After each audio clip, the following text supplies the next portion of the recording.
श्रीशैले दयापात्रं दीभत्यादिगुणान्धवं यतीन्द्रप्रवणं वन्दे रम्भजामाधरं मुनिं लक्ष्मीनाथसमारम्भां नादयामुणमत्मयाम् अस्मदाचार्यपर्यन्तां वन्दे गुरुपरम्परां भक्तामृतं विश्वजानूनमोदनं सर्वार्थं श्रीषडगोपवाग्भयं सकस्रसागोपनिषत्समागमं नमाम्यகம் திராவிடவேதசாகரம் திருவழுதி நாடென்றும் தென்குருகூர் என்றும் மறுவினியவன் பொருளல் என்றும் அருமறைகள் அந்தாதி செய்தான் அடியினையே எப்பொழுதும் சிந்தியாய் நெஞ்சே தெளிந்து ஏத்த பெருங்கீர்த்தி ராமானுஜ முனிதன் வாய்த்தமிழற்பாதம் வணங்குகின்றேன் ஆய்த்த பெரும் சீரார் சடகோவன் செந்தமிழ் வேதம் தரிக்கும் பெறாத உள்ளம் பெற எம்பெருமான் திருவுருளாலே ஆச்சாரியன் அனுகிரகத்தாலே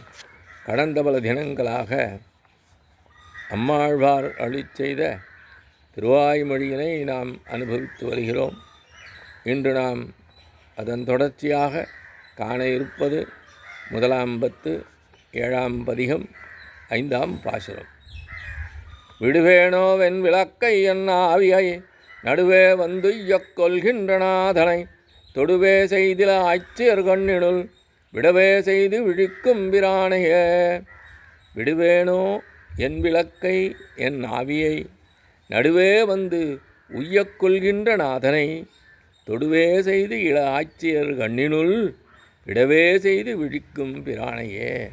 என் விளக்கை எல்லா பொருள்களையும் எனக்கு விளக்கிக் காட்டுகின்ற விளக்கு போன்றவனும் என் ஆவியை என் உயிராயிருப்பவனும் நடுவே வந்து திடீரென்று ஒரு நாளில் கொள்கின்ற நாதனை உஜ்ஜீவிக்கின்ற சுவாமியை இள ஆய்ச்சியர் கண்ணினுள் இளமை தாங்கிய ஆயர்குலப் பெண்களின் கண்களிலே விடவே செய்து விடத்தனம் செய்து விழிக்கும் பிரானை கண்கலப்பு செய்கின்ற பிரபுவாகிய எம்பெருமானை விடுவேனோ விடவல்லேனோ நான் விடமாட்டேன் என்று உறுதிபடக் கூறுகின்றார் இப்பாசுரத்தில். தற்பொழுது இப்பாசுரத்தின் விளக்கத்தினை முழுமையாக நாம் அனுபவிப்போம். என்னுடைய ஸ்வரூபம் போன்ற அனைத்தையும் விளக்கி காண்பிக்கவில்லை விளக்கு போன்றவனும் என் ஆத்மாவாக உள்ளவனும் சரியான நேரம் பார்த்து நடுவே வந்து என்னுடைய அகங்காரம் போன்றவற்றால் நான் அழிந்து விடாதபடி என்னை பிழைக்க வைக்கின்ற சுவாமியும் கபடமான செயல்களை செய்தபடி இளமைப் பருவம் கொண்ட ஆட்சியரின் கண்களிலே விஷமத்தனத்தையே செய்து கண்களுடன் கண்கள் கலக்கும்படி செய்த எனக்கு உபகாரனும் ஆகிய சர்வேஸ்வரனை நான் விடுவேனோ விடமாட்டேனே என்கின்றார். தன் விஷயமாக எழக்கூடிய எல்லா சந்தேகங்களையும் எல்லா பொருள்களையும் எனக்கு விளக்கி காட்டுகின்ற ஒளிவிளக்காயிற்றே எம்பெருமான்.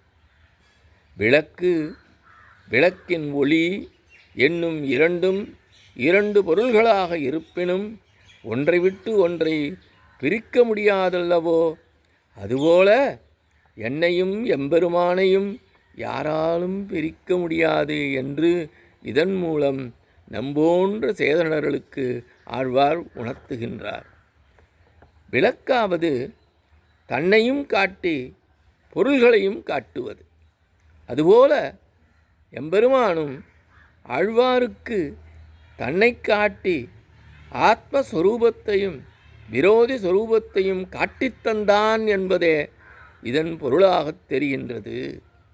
இங்கே என் விளக்கை என்பதை கேட்ட சிலர் ஆழ்வாரிடம் என் விளக்கு என்கின்றீரே, இவன் மற்றவர்களுக்கும் ஏற்புடையவன்தானே என்று வினவ, அந்த ஐயத்திற்கு அந்த சிலர் கேட்ட அந்த சந்தேகத்திற்கு ஆழ்வார் விளக்குகின்றார். என்னை போன்று பக்தி மற்றவர்களுக்கு இல்லையே. பக்தி இருந்தால் அல்லவோ இந்த விளக்கு அவர்களுக்கு பிரகாசிக்கும். விளக்கு என்பது இருளை நீக்குதலும் பொருள்களை வெளிப்படுத்தலையும் செய்யும் இவருக்கு பிராப்யஸ்வரூபம், பேற்றின்பஸ்வரூபம், உபாயஸ்வரூபம் ஆகிய இரண்டையும் காட்டிக் கொடுத்து ஆத்மஸ்வரூபத்தையும் தன்னை அடைய தடையாக உள்ள விரோதி ஸ்வரூபத்தையும் காண்பித்து கொடுத்தான் எம்பெருமான் என்கின்றார் ஆழ்வார் இப்பாட்டிலே. இந்த உலகில் உள்ள பொருள்கள் மீது ஆசை கொண்டபடி நான் அவற்றின் பின்னே செல்ல என்னிடம் எந்தவிதமான கைமாறும் எதிர்பாராமல் சரியான நேரம் பார்த்து என்னை மீட்டான் அவன் என்கின்றார். இவ்விதம் காப்பாற்றியவுடன் அப்படியே விட்டுவிடவில்லையே அவன், மேலும் என்னை ஆட்கொண்டான் என்று ஆழ்வார் அருளிச் செய்துள்ளார். எம்பெருமான் திருவாய்ப்பாடியிலே இருந்த இளமை காலத்தே வெண்ணையை களவு செய்து அமுது செய்த அந்த சிறு பிராயத்தே முறையிட்ட ஆய்ச்சியர் கண்ணுள்ளே படும்படியாக லீலா வினோதங்களைச் செய்து அப்பெண்களை அடிமை கொண்டாற்போல என்னை அடிமை கொண்ட எம்பெருமானை விடுவேனோ மாட்டேன் என்கின்றார்.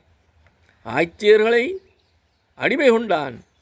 எவ்வாறென்றில் தன் கண்ணாலே அவர்களுக்கு ஜாடை காட்டி அவர்களை தன் வசம் செய்து அடிமை கொண்டானே, அதுபோன்று அந்த எம்பெருமான் என்னை அடிமை கொண்டுள்ளான். அப்படிப்பட்ட எம்பெருமானை விடுவேனோ மாட்டேன் என்று உறுதிபடக் கூறுகின்றார். இதன் மூலம் நம் சேதனர்களுக்கு என்ன கூறுகின்றார் என்றால், எம்பெருமானை தொழுங்கள், அவனிடம் அடிமை செய்யுங்கள், கைங்கரியம் செய்து அவனுடைய அடிமையாக மாறுங்கள்.